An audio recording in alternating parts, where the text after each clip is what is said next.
Hello, online learners. Let's continue on with the pituitary gland. So in the first video, we talked about the posterior pituitary because it's the easier one. When you look at it, as a reminder, the hypothalamus is a regulator. Remember that that's where there are centers, breathing centers, heart, cardiac centers. And then it will communicate with the anterior pituitary, which is called the adrenal hypophysis, and then there is the posterior, which is neural. So the posterior is made of neural tissue. The anterior is glandular tissue. So when we look at it, we've already gone through the posterior because it's easier.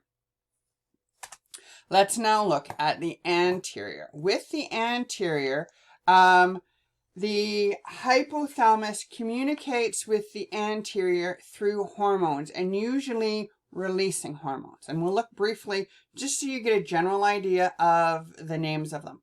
So you have neurons secreting either releasing or inhibitory hormones from the hypothalamus. And these hormones travel through a portal system and they act on the anterior pituitary. And then the anterior pituitary will either release or suppress the release of hormones into the bloodstream. Now, just when we look at it, hormones that come from it are gonadotropin releasing hormone. So this is abbreviated GnRF. This comes from the hypothalamus. So it's a releasing hormone. And then you have thyrotropin releasing hormone and corticotropin releasing hormone. So notice that they have tropin and releasing hormone in their names. And this is merely, so gonadotropin releasing hormone,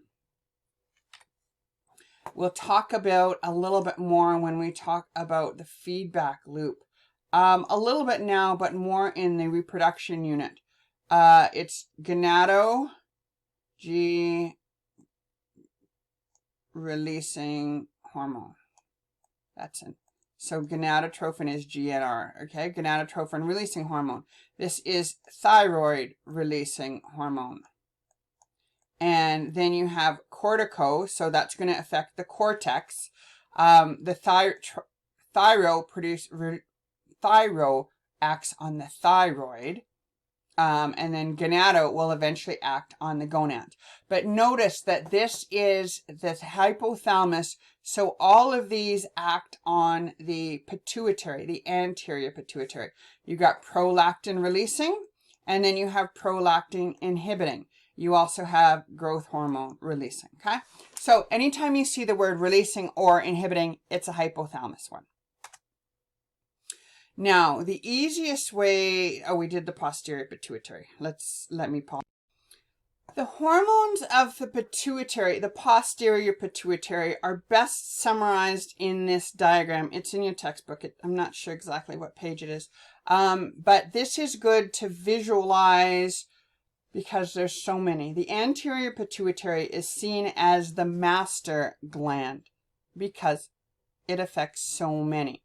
And now we have stimulating in most of these, or you go right to it. So let's go through each one of them.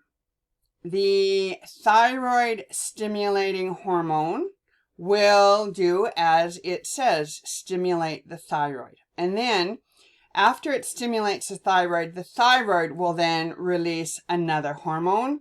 And that will be your thyroxine or triiodothyroxine, which we'll go to later on when we look at the thyroid.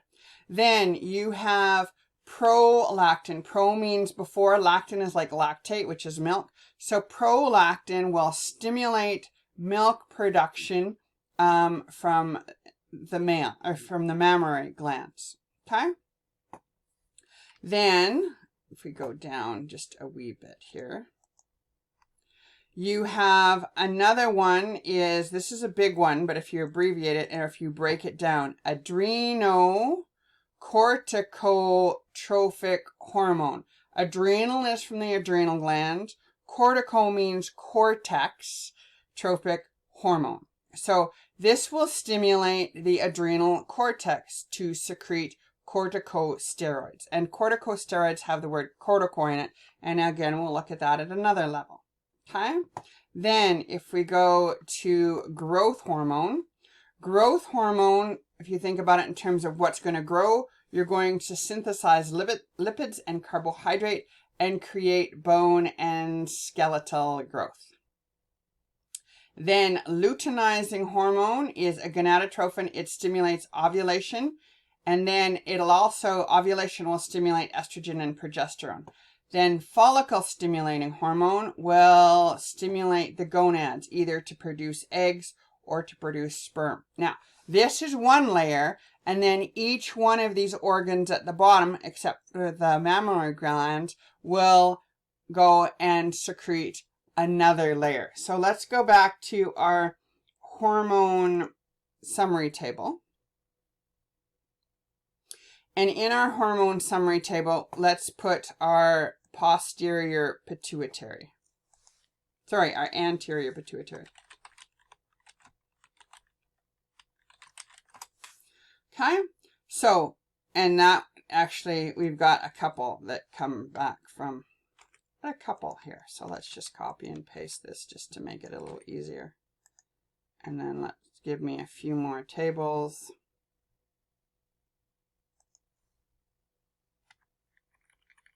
Good. And I just make it big enough. Okay, so when we look at it, our first one, save. When we look at it, our first one is thyroid stimulating hormone, which will stimulate the thyroid. So back to our table. The hormone is thyroid stimulating hormone. So that is TSH, thyroid stimulating hormone. And the target on that one is the thyroid. Okay. And then the action of the thyroid is to release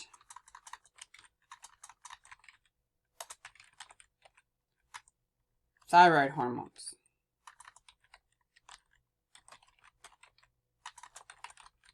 And we'll come back. Let's actually add a layer right here.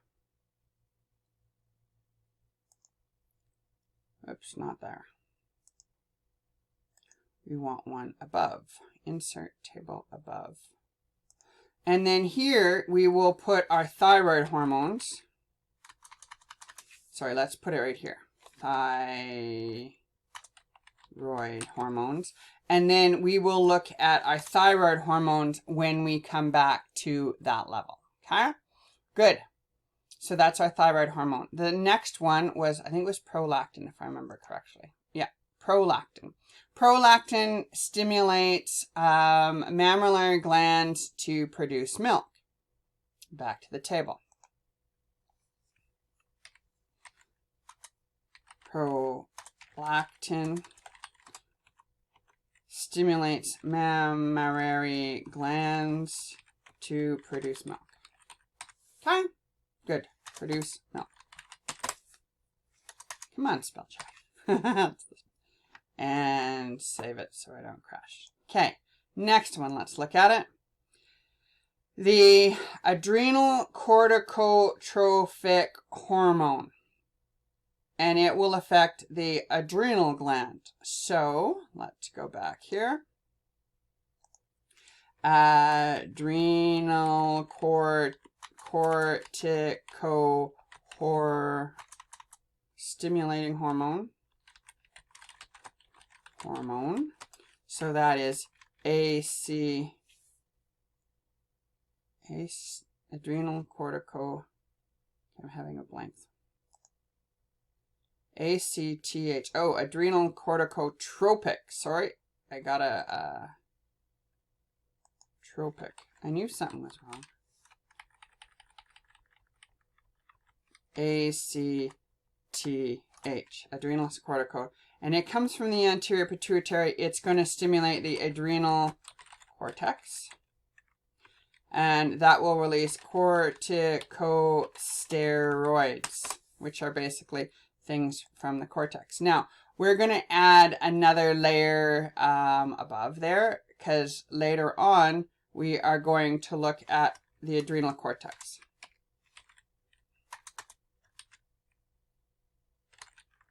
Oop, I spelled that wrong too.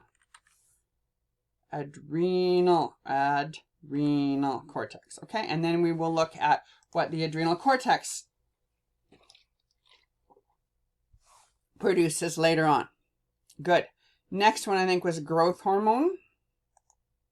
Up to the top. Growth hormone, or somatostatin, acts on the entire body to promote protein synthesis, lipids, carbohydrates, and bone growth. So, growth hormone, GH, and it acts on entire body, and it stimulates growth in bones, muscle, and then also fat and carbohydrate metabolism. Okay, so you've got that all done. Next one. Let me save this. Then we have two coming from the two sex-related hormones, luteinizing hormone and follicle stimulating hormone. And luteinizing hormone will act on the testes and ovary, and follicle stimulating hormone will act on the testes and ovary. Luteinizing hormone stimulates ovulation and the secretion of testosterone in males. So, luteinizing hormone, spelled that wrong? Yes. Lut. And it will act on the females ovary. I guess you don't need to put that it's a female ovary because males don't have it. Ovulation. And it acts on the male testis for testosterone. Okay? And then we will look later on at what the ovary will secrete when luteinizing hormone acts on it. And then we will also look at the testes, what happens when testosterone, what does testosterone do? So we're looking at estrogen, because that comes, no. Yeah, and testosterone. Okay, good. It's actually progesterone. We'll leave that one blank now because the ovary is confusing, so we'll come back to it later. Good, and then the other one was follicle stimulating hormone. And I like that one, follicle stimulating hormone, because it does exactly what it says. This actually comes from the anterior pituitary. And in the female, it will stimulate the egg, the follicle, hence the word follicle stimulating hormone. And in the male, it stimulates sperm.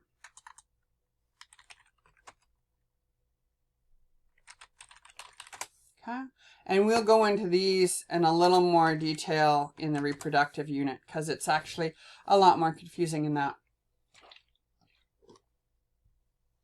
Okay, follicle stimulating hormone and testosterone. Now, did we get all of them on this diagram? Let's double check.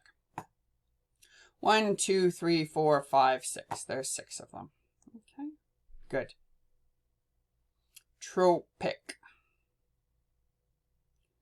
Good.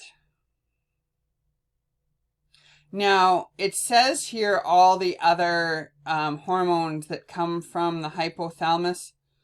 Don't worry too much about them because they have the word releasing or inhibiting, so that will affect their action. Easy enough.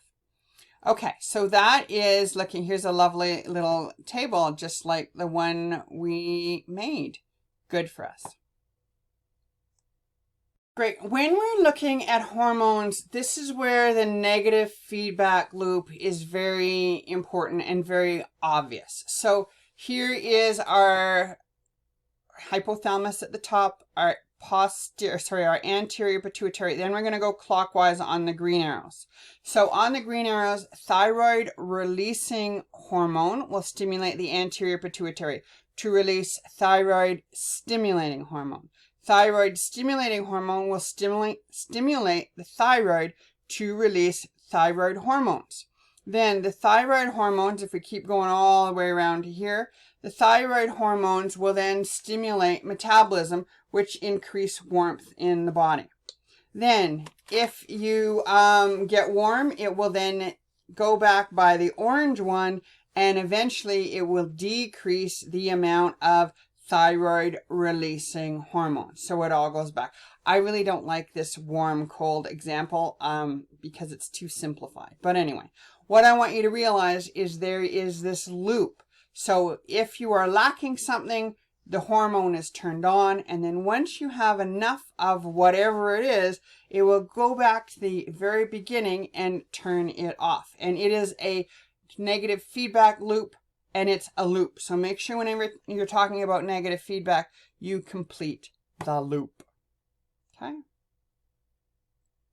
Okay, let's look at the adrenal glands. Now, the adrenal glands are a little more complicated than we mentioned before, but let's start with what we know on the adrenal cortex. Okay, when looking at the adrenal gland, now the adrenal glands are on top of the kidneys, and they're very glandular-like. And the outer part, the adrenal cortex, makes different things than the inner part, the adrenal medulla. Since we've already talked about the adrenal cortex, let's talk about the adrenal cortex before. So the adrenal cortex is stimulated by adrenal corticotropic hormone. And then that will cause the adrenal cortex to release mineral corticoids, glucocorticoids, or the sex hormone androgen. There we go. Androgen. Okay. So let's summarize this on our table. So looking at a mineral corticoid, one of them is aldosterone, and aldosterone will then affect water absorption. But notice that anything coming from the, well, most of the things coming from the cortex have corto in it. So mineral corticoids, glucocorticoids, and androgens, which breaks the rule. Okay, let's go back to our tables. So where did we put our adrenal cortex? Did we not put it in yet? No, we didn't. Let's add a column right after this one. So we're going to talk about our adrenal cortex. Not sure why my fingers can't spell today, but luckily we've got spell check. So the adrenal cortex is stimulated by adrenal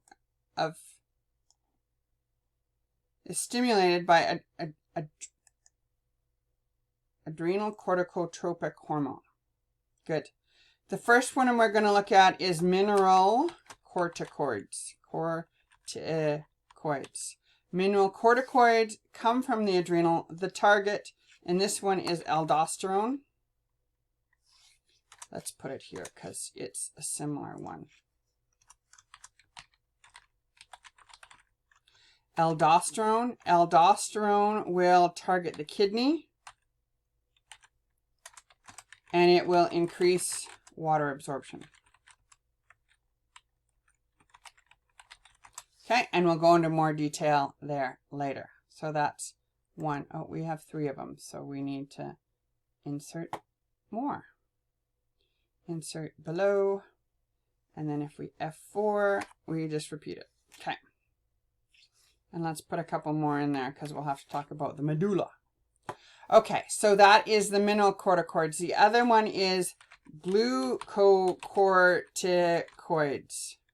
Let's summarize again. That comes from the adrenal cortex.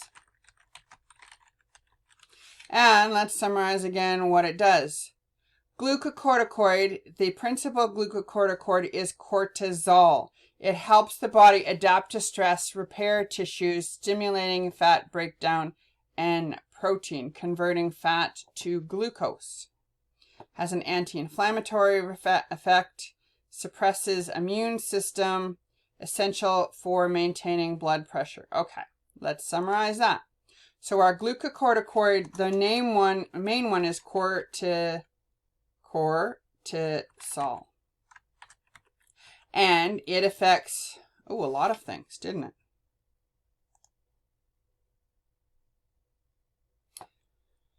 What does it affect? The fat in body and glucose. Those are immune system. Okay.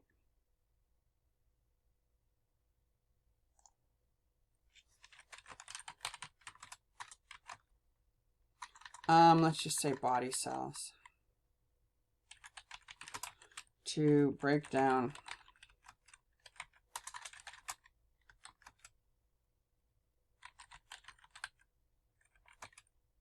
okay.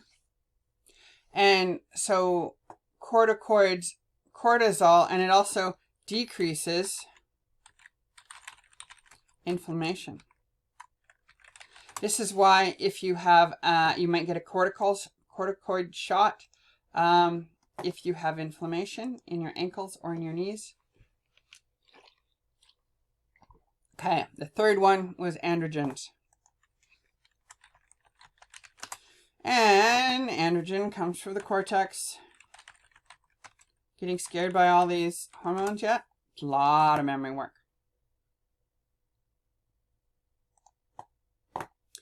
A weak form of androgen that converts to more potent testosterone. Androgens stimulate pubic and axillary hair and drive sex hormones. It is very small. Yeah, so it's precursors to other sex hormones is pretty much what it is.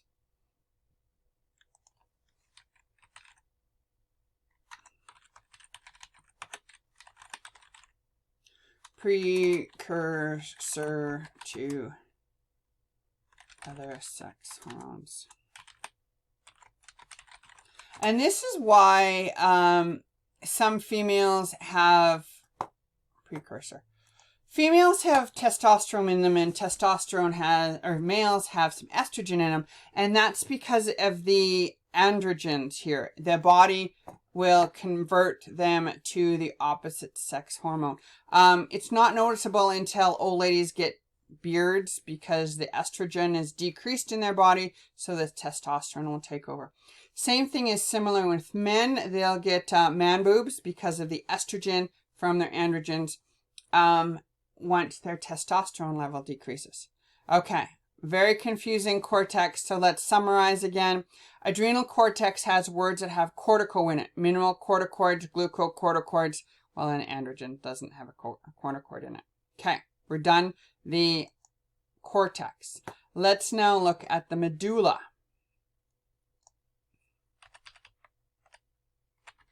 Did we summarize? How'd we do? Kidneys, yeah, look at that. We did it. Oh, we didn't talk about growth of hair. Pubic hair. Okay, back up to the diagram. Let's look at the medulla. The adrenal medulla is modified neurons that act as a part of the sympathetic nervous system. They secrete catecholamines, epinephrine, and norepinephrine in response to stimulation. and they are stimulated by nervous tissue. So it's a little different in the fact that the adrenal medulla is not stimulated by another hormone. Prepare the body for increased heart rate, basically increase the sympathetic nerve system. So it acts as part of the sympathetic nervous system. So the adrenal medulla will include here, and notice that the words have glyco in it. Glycogenolysis, which will break down glucose, and gluconeogenesis. Neo means new, so this is the creation of new glucose from other body parts. Summarize. Oh, we're at 25 minutes already.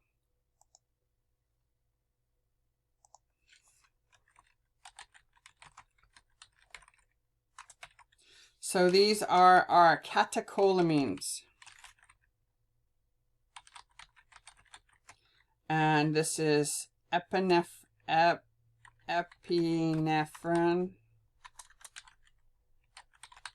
and norepinephrine.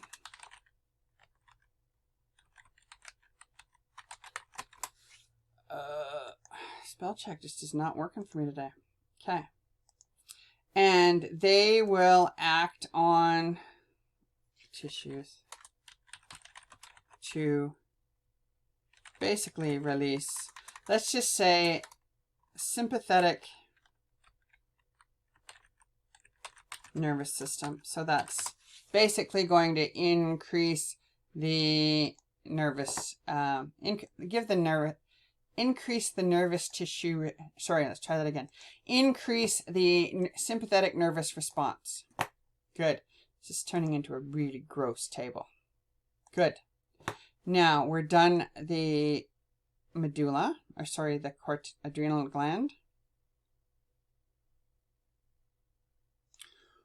Let's just talk about this in terms of a feedback loop.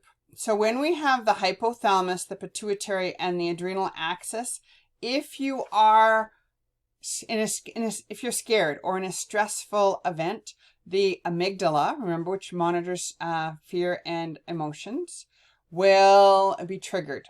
That will then go and trigger the hypothalamus to activate the sympathetic nervous system in fight or flight, and then that will stimulate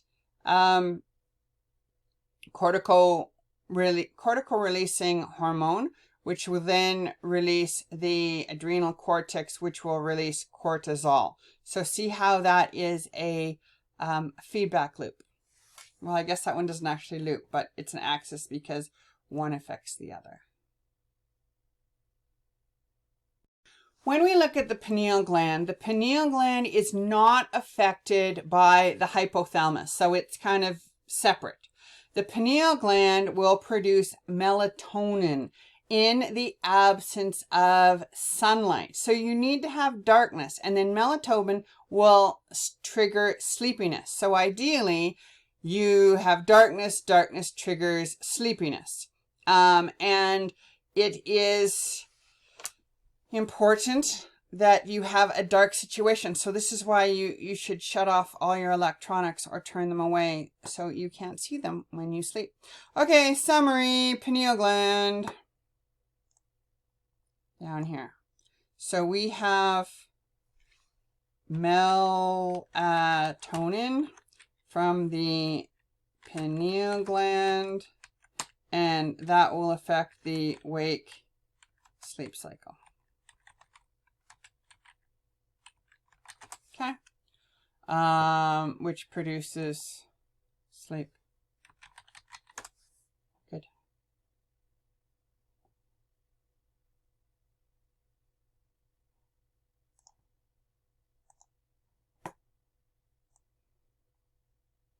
Thyroid. We talked about the thyroid a bit. Let's go into a little more detail. Well, this is going on and on and on because I have the thyroid yet and I still have calcium and the pancreas. We may have to stop.